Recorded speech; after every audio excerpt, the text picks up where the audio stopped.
अस्सलाम वालेकुम फ्रेंड्स, कैसे हैं आप लोग सब। उम्मीद करती हूँ आप लोग सब खैरियत से होंगे। आज हम बनाएंगे भुना गोश्त। ये बहुत मज़ेदार बनता है। इसके लिए हमें चाहिए ये गोश्त, 300 ग्राम गोश्त है मेरे पास, हड्डी वाला बीफ है ये। इसके अलावा हमें चीज़ें चाहिए, 2 मीडियम साइज़ की प्याज थी मेरे पास, जिसे मैंने एक प्याज को बिल्कुल बारीक काटा है और एक प्याज को थोड़ा मोटा काटा है। एक टमाटर है, एक मोटी वाली मिर्च है और 5 हरी मिर्चें हैं। इसके अलावा ये कुछ मसाले हैं मेरे पास। नमक है 1 टीस्पून, पिसी लाल मिर्च है क्वाटर टीस्पून, ये थोड़ी सी कश्मीरी लाल मिर्च है, मैं रंग देने के लिए इसको इस्तेमाल करूँगी, ये भी क्वाटर टीस्पून है। हाफ टी स्पून कुटी लाल मिर्च, क्वाटर टीस्पून हल्दी है और हाफ टी स्पून मेरे पास ये गरम मसाला है। इसके अलावा हाफ कप जो है दही है, हाफ कप से थोड़ी ज़्यादा ही है ये, और 1 खाने का चम्मच अदरक लहसुन है। चलिए तो फिर शुरू करते हैं।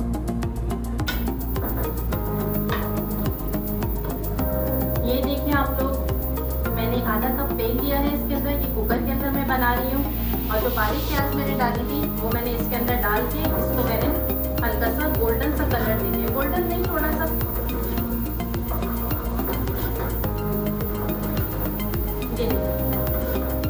लाइट गोल्डन ही हो गया है ये। अब मैं इसके अंदर ऐड करूंगी अदरक लहसुन।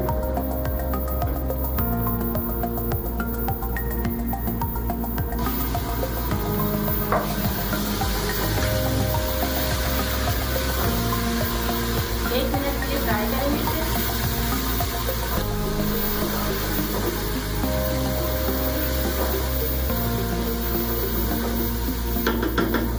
अब मैं इसके अंदर गोश्त शामिल कर दूंगी।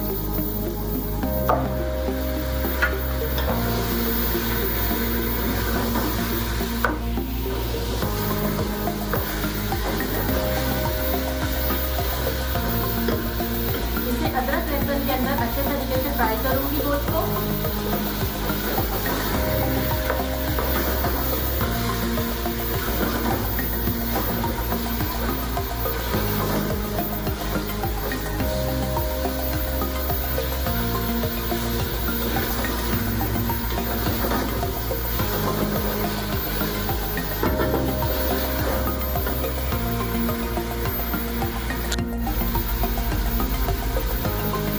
गोश्त को मैंने अच्छे तरीके से फ्राई कर लिया है। देखिए इसका कलर चेंज हो गया है। हाई फ्लेम रखा था मैंने, अब मैं चूल्हा आहिस्ता कर दूंगी। अब इसके अंदर ऐड करेंगे ये प्याज और टमाटर।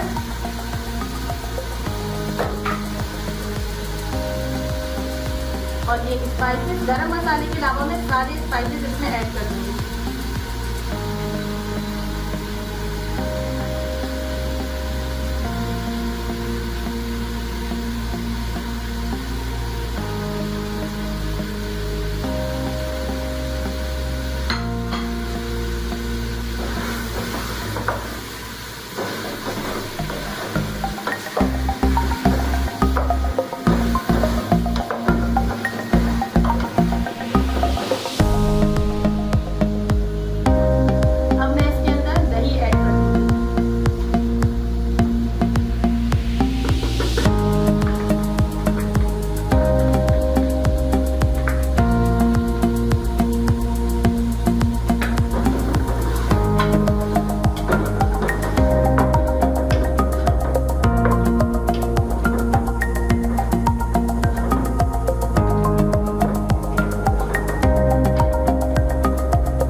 बहुत जायकेदार बना है।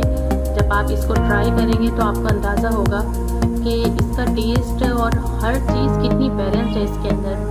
नमक मिर्च आप अपने हिसाब से डालिएगा, लेकिन मैंने जो डाला है वो बिल्कुल मुतवाज़न है।